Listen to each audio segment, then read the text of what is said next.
Hello everyone, so my name is Aurélien Verdier and I'm gonna talk about pulsars. So just to know, who know here what is a pulsar? Just raise your hand if you know what it is. Okay, so we have a lot to talk about. So the plan of the presentation is quite easy. First we are gonna say what is a pulsar, then why do we need to observe them, and finally a bonus subject which is FRBs, so fast radio burst, which is a sort of mystery of space today. So, what are pulsars? The first detection of pulsars was in 1967. So it was described as unusual signals from pulsating radio sources have been recorded at the Muller Radio Astronomy Observatory. The radiation seems to come from local objects within the galaxy and may be associated with oscillation of white dwarf or neutron stars. So the first detection was like, okay, we do not know what it is, but we see some peaks. So what is it? The word important in the observation is the name radio waves. So maybe you know what it is, maybe you don't. You know the light has some color. You have blue, green, yellow, and red. It depends on the wavelength. So if the wavelength is high, you will have red. If it is low, you will have blue. But it is not just 700 or 1400. You can go way lower or way higher. So you have here, you can see on the picture. So just zoom on the picture. You have here the visible light. So what we observe with regular telescopes, with mirrors. And you have then radio telescopes in the radio window. And which is cool with radio is that the atmosphere won't absorb the radio waves.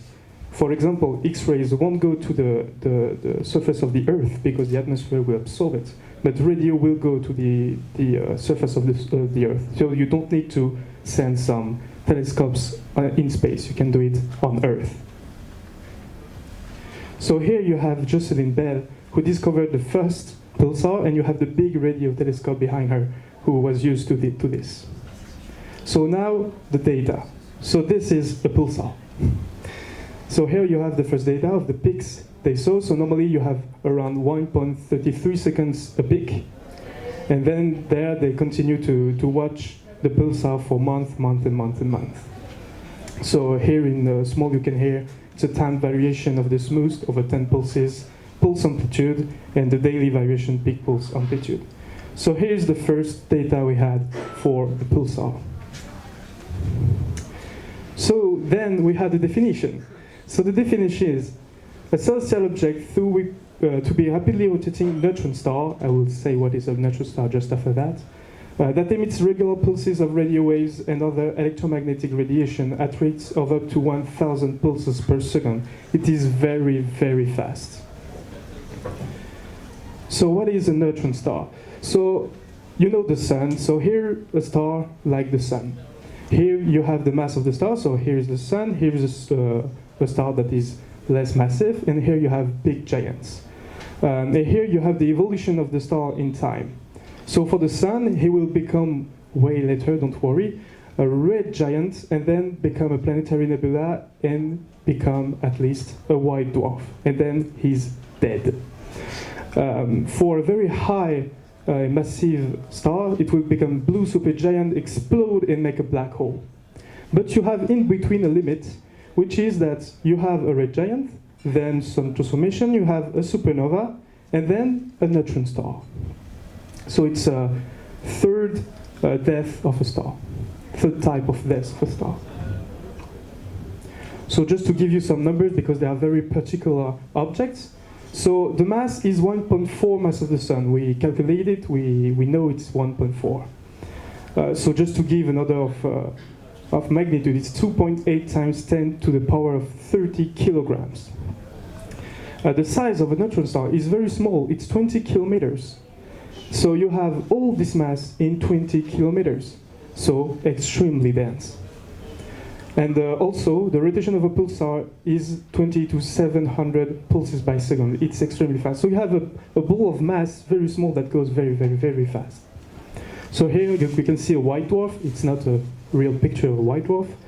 And you can say that the neutron star is really in between a black hole and a white dwarf. So normally here you have a little animation. So this is a neutron star. You can see the magnetic fields in green. Maybe you can see, maybe not, but you have to say it's like for the Earth. The Earth has a magnetic field around her, and it is the same for a neutron star. The thing is, it's way higher for a neutron star. So neutron star is because you have neutron, but you also have proton and electrons. And as they spin very fast, you have high magnetized, and so it emits beams of electromagnetic radiation. So is it working like this? Yes. So here is the neutron star who's spinning. So it does not spin on the same axis as the magnetic poles. And if we are well aligned with the pulsar, you can see that the beam will just come to us. So this is how we can measure a pulsar. The thing is, if the pulsar does not emit the beams toward us, we cannot see him. So maybe the pulsar like over here, but we cannot see him because it doesn't send us the light. Okay, just to be careful, you have also what we name quasar, which is close to pulsars, but it's not the same thing. It's extremely luminous active galactic nucleus, so this is like black holes inside galaxies. And the other type of periodic object we have in space is Cepheids, which are just stars that pulsate radially. Those two are not pulsars, so be careful with that. Now, why observing them? So, do you know, can someone tell me an application of pulsar? Yes, José.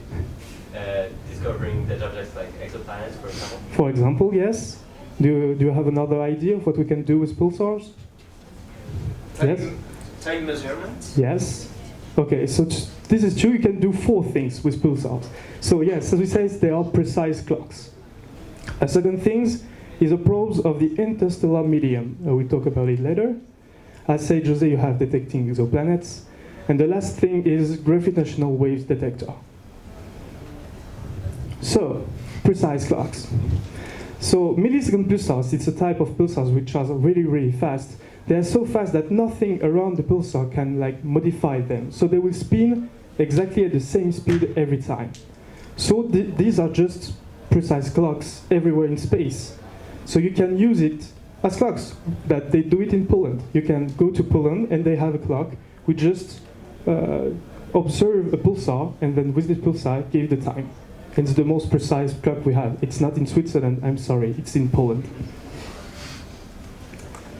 Then, probes of the interstellar medium. What is the ESM? So here you have our solar system. Here you have very far away stars, galaxies, etc. In between you have a lot of stuff, and you have what we call the interstellar medium. So it's gas, electrons, protons, a lot of things inside this. So what do? So, be careful. Lower frequency radio waves travel through the medium slower than higher frequency radio waves. What does it mean? So if, for example, you have a radio wave here of, I would say, 200 megahertz going there, and another one on 400 megahertz, so higher frequency. The one who is higher will go faster to the Earth than the other one.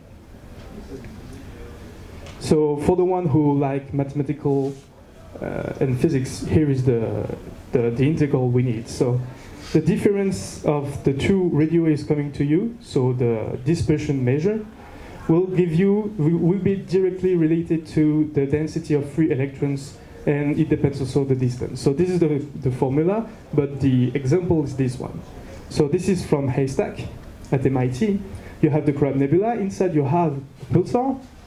And what they do is that, okay, I have here the frequency. So here is lower frequency, here is higher frequency.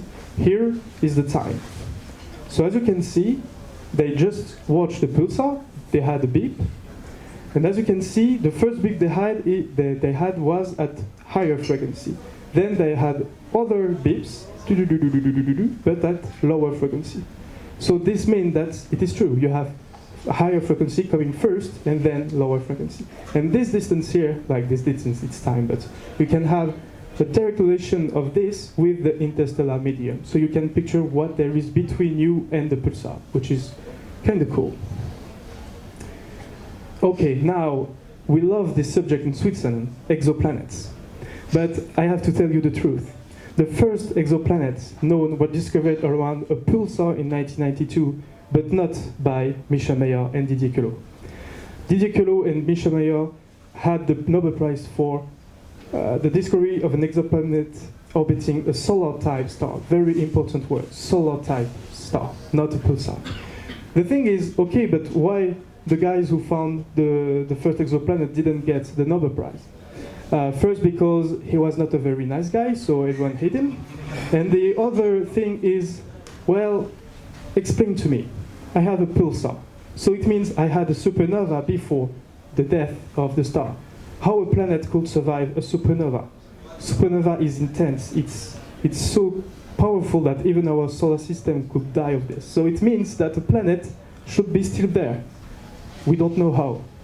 But it is true, there is exoplanets around pulsars, so another mystery we need to find. And how to detect them? Well, as it is very precise object, if you have some regular changes in the pulsation, it means normally you have something around this pulsar. It may be planets. Okay, gravitational waves detector. Do you know what a gravitational waves is? Yes, no? Yeah, so just to know, it's like when you have electromagnetic field, like you have what we call photons in between. So these are like a connection between the particles. For gravity, you need something also to relay the object. Like the Earth is rotating around the sun, and you have to send information that the Earth is here. So the explanation of how the information is sent to the sun to say, hey, the Earth is here, so I need to go towards you, is gravitational waves.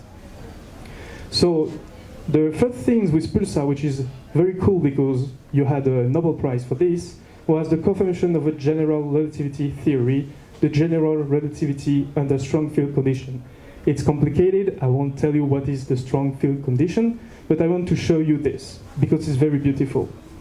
So this is what is the Nobel Prize of 1993.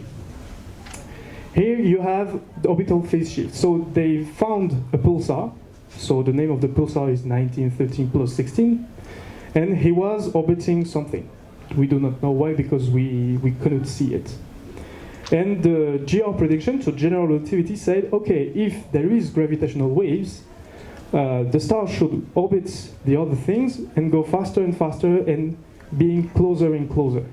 And the thing is that from this movement, you should have gravitational waves going out of this system. We cannot see the gravitational waves, but we can see if the star is going closer and closer of the other object. So this is what we did. Here is if there is nothing happening, like it was a normal in classical physics stuff. Here is, this line is what GR predicted. And all the points are the observation of the orbital phase shift of the pulsar. So every year they watched the pulsar and said, okay, he just changed of this in the orbit, he changed of this of the orbit, he changed. And over like around 30 years, they got all the data on the GR prediction, which means that normally there is gravitational waves. Okay, the second thing. The pulses from millisecond pulsars are used as a system of galactic clocks in order to detect a passing gravitational wave. So this is happening right now.